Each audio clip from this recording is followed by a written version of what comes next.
Hi, and welcome to Enchantment of Eternity's Top 50 Movies, number 15 through 11. This video is the next in the series where I count down my top 50 favorite movies of my lifetime. In this video, I count down my number 15 through my number 11 movies. So getting started, coming in at number 15 is The Shawshank Redemption. This is such a unique film, as it starts out as a typical prison drama, and through it you learn about some extraordinary characters played beautifully by Tim Robbins and Morgan Freeman, and you really connect with them. And then it ends on the biggest high note any movie could hope to have. I think it's unfair to call this movie about a prison break. It's a film about a person and the effect he has on everyone around him, and is told through the perspective of Morgan Freeman's character. And this is arguably the best performance of his long and distinguished career. I remember watching these commercials for crappy upbeat films growing up in the 90s, and practically every commercial was saying, "This is the feel-good movie of the year." Well, this is the feel-good movie of all time, and this is a film where the main protagonist gets repeatedly raped and beaten in the first 30 minutes of the film. However, even though the start of the film is really bleak, the ending is so inspirational, so feel-good. No matter how bad a mood you're in, after watching this you feel like $1,000,000. And the film really earns its ending as well by building such interesting characters that really make you feel for them, and great dynamic story that will have you on the edge of your seat. And the ending is just so satisfying, I can't understate it. Number 14 is Inception, Christopher Nolan's mind-bending masterpiece that is suspenseful and engaging throughout. Inception is a film where I had to think about whether or not I loved it when I first saw it, because on the surface it seems like a basic heist film with a twist.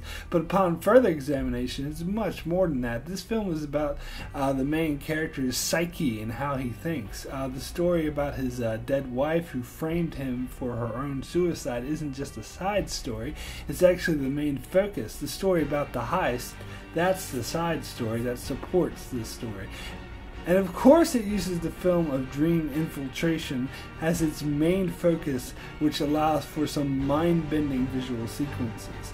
However, the visual effects aren't the only reason to see this film, as they serve to add and enrich the wonder and tell a mind-bending story full of heart.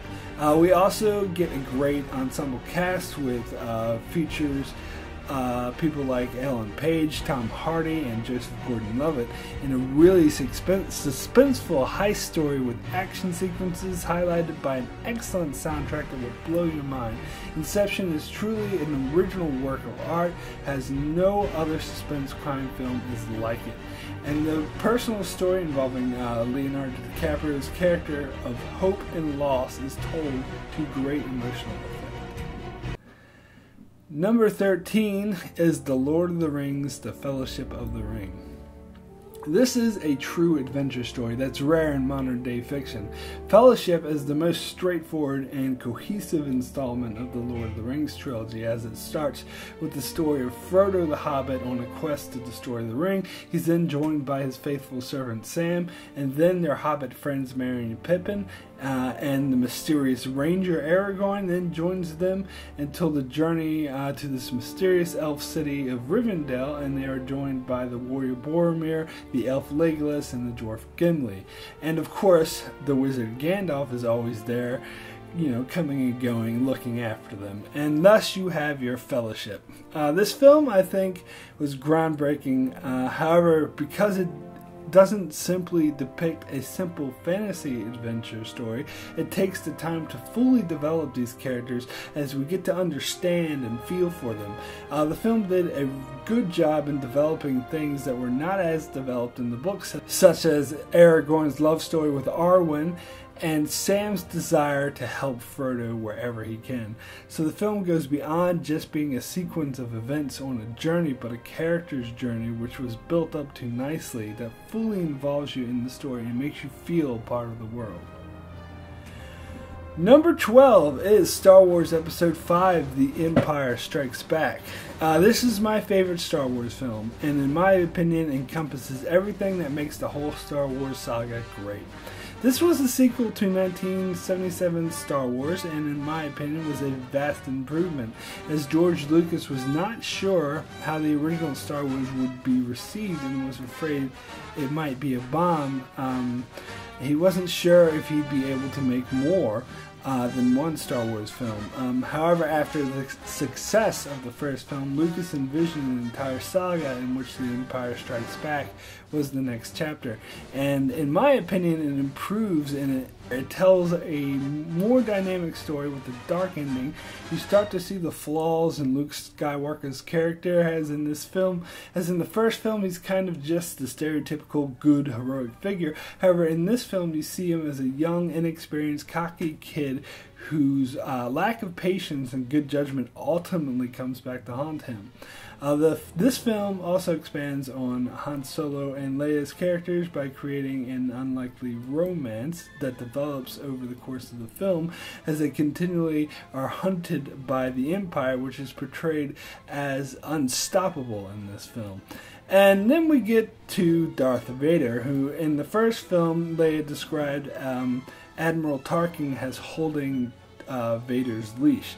But with his death at the end of that film, Vader is now completely off the leash, so he was going around killing anyone who failed him, which made him much more menacing, much more evil character.